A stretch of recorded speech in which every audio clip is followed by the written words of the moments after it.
विरेन हे काय आहे? ब्रोकोली. हा, विरेनला माहिती आहे हे ब्रोकली आहे.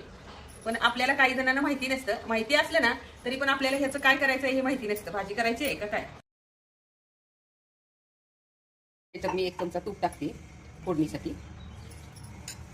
इथं मी ब्रोकलीचं सूप आहे. काय होतं आपल्याला जसं पाहिजे असतं ना, ज्या त्या पदार्थांची अशी ज्या त्या प्रकारच्या भाज्यांची वेगळी वेगळी चव असते. तर आज ब्रोकलीचं सूप आहे, त्याच्यामुळे मी ह्याच्यात मिठाचं सूप करणार आहे फक्त. तुम्हाला जर पाहिजे असलं तर मॅगी मॅजिक मसाला वगैरे किंवा तुमची थोडीशी मिरची एखादी टाकू शकता, तिखट वगैरे. लहान मुलांना करायचं असलं की ते फक्त मीठ घालते. आणि हे फोडणीसाठी थोडीशीच मोहरी टाकलेली आहे. त्यात मला हळद टाकायची होती, थोडीशी हळद आणि मीठ. आज मिरची ॲड केलेली नाही.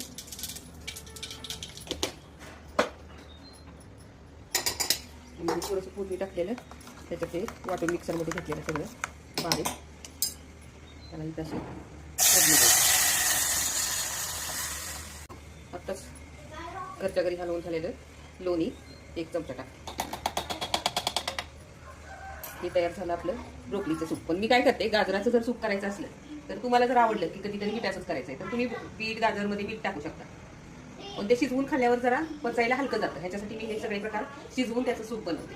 कारण आपल्या वयाच्या लेडीजना जर हे प्यायचं असलं तर कधी कधी पोटाचा वगैरे प्रॉब्लेम होतो, पचायला जड जातं. त्यासाठी हे सगळे प्रकार मी शिजवून त्याचं सूप म्हणून करत असते. आणि जर गाजराच्या आणि बिटाच्या सूपमध्ये तुम्हाला गूळ ऍड करायचं असलं तर कधी कधी गोड प्यावं असं वाटलं तर गूळ ऍड करू शकता. कधी मिठाचं प्यावं वाटलं असलं, तिखट करायचं असलं तर मग हळद मिरची मीठ असं वापरू शकता. त्याच्यामुळे जरा वेगळेपणा येतो रोजच्या ह्याच्यात. मग रोजच आपण इरिटेट होत नाही एकच चव खाऊन. फक्त मोहरीच टाकलेली फोडणीला. त्यासाठी जरा थोडासा जिऱ्याचा फ्लेवर यावा ह्यासाठी मी ही जिरे पावडर टाकली वरतं. तर आपलं इथं आता 1 उकळी आल्यावर खाण्यासाठी ब्रोकलीचं सूप रेडी आहे.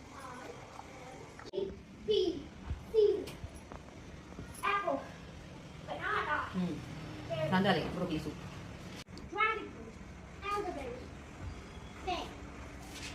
छान झालंय ब्रोकोलीचं सूप. मला 2-3 दिवस झाले थकवा आल्यासारखं होत होतं ना, म्हणून वेगवेगळे सूप मला मम्मींनी करून दिले आणि मी रोज ते सूप खाल्ले. खूप छान झाले सूप. या सगळ्यांनी तुम्ही पण सूप एन्जॉय करायला.